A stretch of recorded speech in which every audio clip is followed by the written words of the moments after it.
Masalahnya kalau soal protokol kesehatan saya kira semua kita memiliki standar yang jelas ya.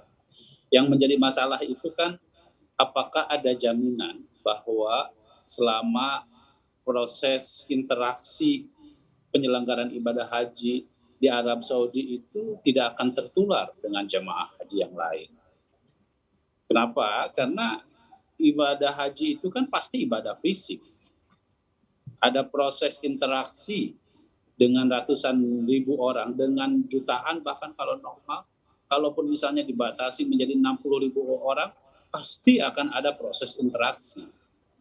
Dan kita tahu bahwa ini yang selalu ingin saya katakan kepada masyarakat, bahwa di Arab Saudi juga penularan COVID-19 itu cukup tinggi. Jumlah yang kasusnya 4 jutaan lebih, di Indonesia sekarang 1,8 juta. Jadi pertanyaan pertama yang harus dijawab oleh kita semua adalah, terutama saya kira oleh pemerintah dan otoritas pemerintah Arab Saudi adalah, apakah ada jaminan bahwa proses penyelenggaraan ibadah haji ini tidak akan menjadi penularan COVID-19? Ya, itu pertanyaan yang paling utama. Oleh karena itu kami di Komisi 8 selalu minta memastikan bahwa Kementerian Agama dan Kementerian Kesehatan harus bisa menjamin warga negara Indonesia agar tidak tertular COVID. Ya.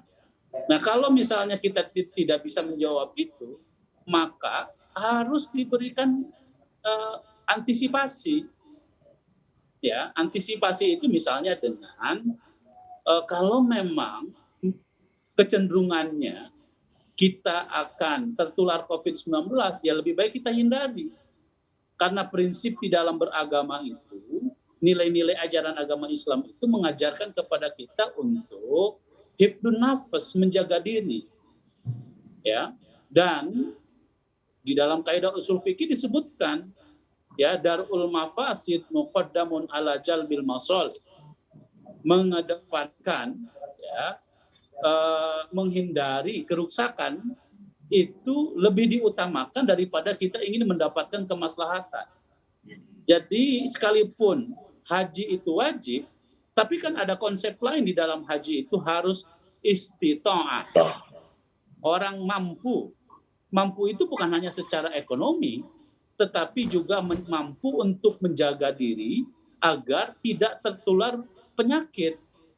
Kalau misalnya kita ada potensi untuk tertular penyakit, maka lebih baik kita hindari, gitu. Langsung saja kita tanyakan kepada Pak Khoirizi terkait dengan persiapan dan juga jaminan kesehatan bagi jemaah haji kita di sana di Arab Saudi nantinya seperti apa, dan juga mungkin persiapan dari pihak pemerintah Arab Saudi sendiri.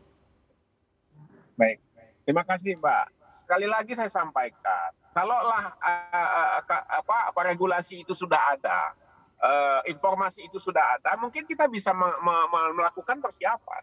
Problemnya sekali lagi, kita belum mendapat apa-apa dari pemerintah Arab Saudi, sehingga kita tidak bisa melakukan persiapan apa-apa kecuali yang sudah kita lakukan di tanah air.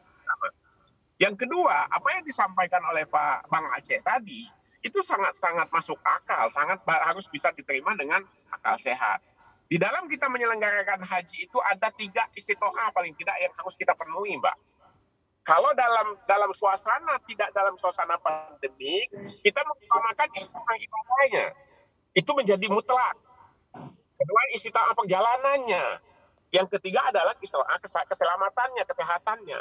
Nah, karena hari ini adalah suasana pandemik, maka hari ini yang dikedepankan apa yang dikatakan oleh Pak Aceh tadi. Kita mengedepankan istitoah keselamatan, kesehatannya. Jangan kita mengutamakan istitoah ibadahnya. Bagaimana mungkin kita bisa ibadah sementara keselamatan kita terancam? Nah, inilah yang salah satu pemikiran diskusi kami untuk mencari yang terbaik.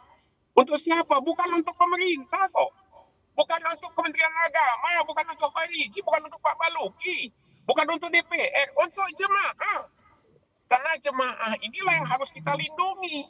Maka itulah kita mencari yang terbaik. Sekali lagi, dalam suasana pandemik hari ini, kita kedepankan adalah istitoah kesehatan, istitoah keselamatan. agar kita bisa melaksanakan ibadah itu sesuai dengan harapan anjuran Rasulullah SAW. Kayak begitu. Nah, bagi Anda yang ingin mengikuti berita ekonomi dan juga bisnis, jangan lupa untuk install CNBC Indonesia di App Store dan juga di Play Store.